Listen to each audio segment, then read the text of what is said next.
Fast 11 quietly suggests that Dante was never meant to be the final villain, not because he failed, but because chaos was always his purpose, not control. When you look back at the entire Fast saga, something starts to feel off. Every major turning point in Dom Tortu's life happened long before Dante ever appeared. From the first street race in Los Angeles to the moment Dom chose family over winning, there was always someone watching. Someone learning how Dom thinks, how he drives, how he sacrifices. Fast 11 hints that this person never needed weapons, armies, or explosions, because they understood the one thing Dante never did. Dom doesn't break when you attack his family. He breaks when you force him to race. Dante believed pain and spectacle would end Dom, but the real villain studied patience. They let Dom build his legend, let the family grow, and let the myth spread, because legends fall harder than criminals.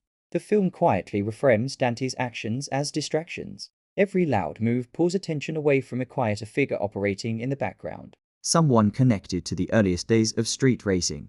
Someone who lost everything the night Dom won his first real race. Not money, not a car, a future. Fast 11 plays with this idea through mirrored scenes. Familiar streets, the same engine sounds, the same choices repeating. Except this time, something feels wrong. The races feel staged. The opponents know Dom's moves before he makes them. For the first time, Dom isn't racing to protect his family. He's racing because someone wants him back on the streets, exactly where he started. That's when the truth begins to surface. Dante was never leading the game. He was testing Dom, pushing him into the open, making sure the legend still had teeth. When Dante starts losing control, the film suggests he was never meant to win, only to prepare the board. Fast 11 drops small but dangerous clues. Old names mentioned once. Faces in crowds that linger half a second too long. Races designed not to defeat Dom, but to measure him. The deeper Dom goes, the more he realizes this enemy doesn't want him dead. Not yet. Because death would end the story too quickly. What they want is a final race that proves whether Dom Toretto was always just another street racer who got lucky, or something more. This is where Fast 11 becomes different from every movie before it. The villain isn't chasing Dom, they're inviting him. Offering one last race with rules only they understand. No family, no backup, no second chances.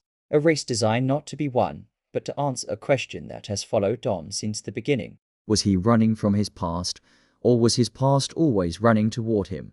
As the story moves closer to its ending, Dante fades into the background. No big defeat, no final speech, just a man realizing too late that he was never the mastermind, only the storm before the silence.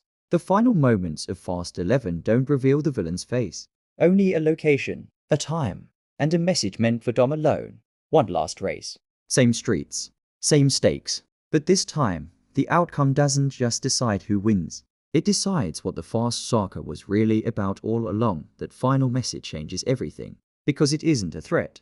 It isn't a challenge. It's an invitation that only Dom would understand. Fast 11 makes it clear that this race isn't about speed, money, or pride. It's about choice. The secret villain knows Dom better than anyone ever has, better than his enemies, and maybe even better than his family, because they didn't study Dom as a hero. They studied him as a man who runs when life gives him no other way forward. Every street Dom ever raced on taught him one lesson. You either drive toward what scares you, or you spend your life looking in the mirror.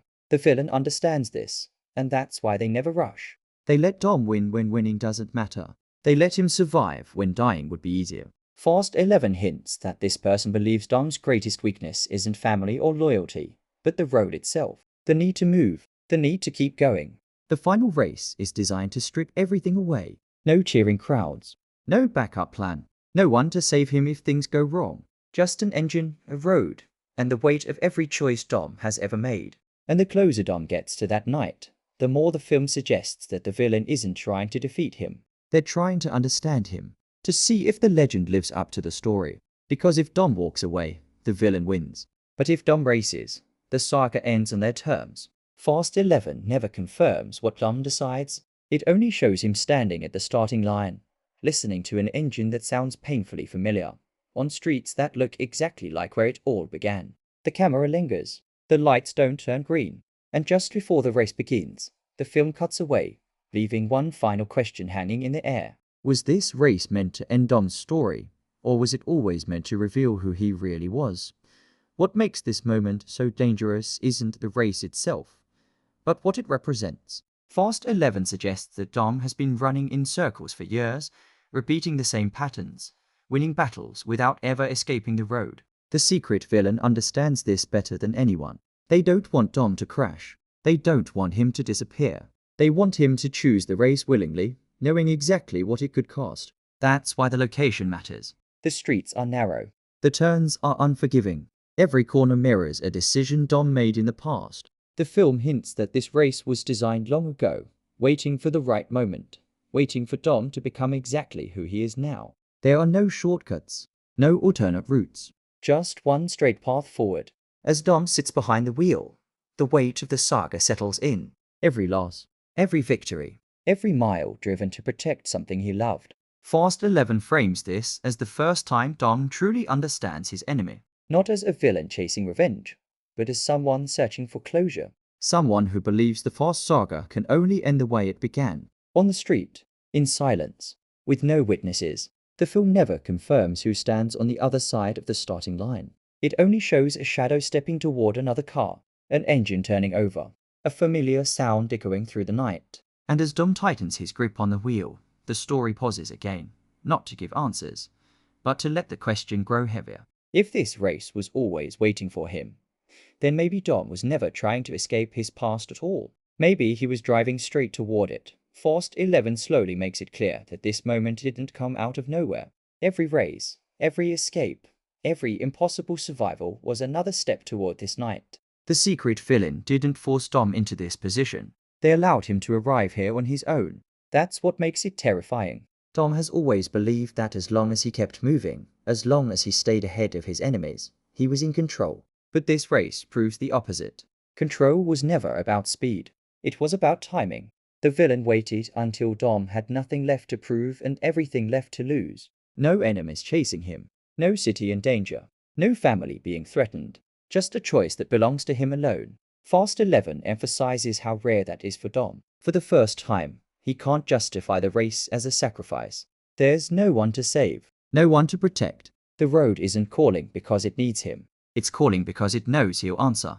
The film quietly reminds us that Dom's connection to racing was never about winning. It was about understanding who he is when everything else is stripped away. The villain understands this too. That's why they don't reveal themselves. A face would turn this into a fight. A name would make it personal. Instead, they remain a presence. A reminder. A mirror.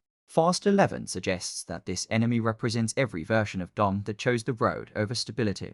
Every moment he walked away from a normal life. Every time he told himself there was no other option. The race becomes a test not of skill, but of identity. If Dom races, he proves that the legend is real. But he also accepts that the road will never let him go. If he doesn't, the saga ends quietly, without fire, without noise, without the story people expect.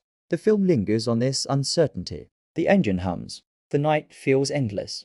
And just as the tension becomes unbearable, Fast 11 pulls back again. Not to deny the ending, but to remind us that some stories aren't meant to finish with a crush or a victory. Some stories end the moment the choice is made. And as Dom looks ahead at the empty street, the question remains unanswered. Was this race created to end his legend? Or was it created to finally set him free? In the final seconds, Fast 11 doesn't show the race. It shows Dom breathing slowly, hands steady on the wheel, eyes fixed on the road ahead. No countdown, no signal, just silence. The engine waits, and in that pause, the saga quietly asks its last question. Not who wins, not who survives, but whether Dom Toretto was always defined by the road, or if the road was simply the place where he learned how to let go. The screen fades before the answer arrives, leaving the ending exactly where it belongs. Somewhere between motion and stillness, between the past and whatever comes next.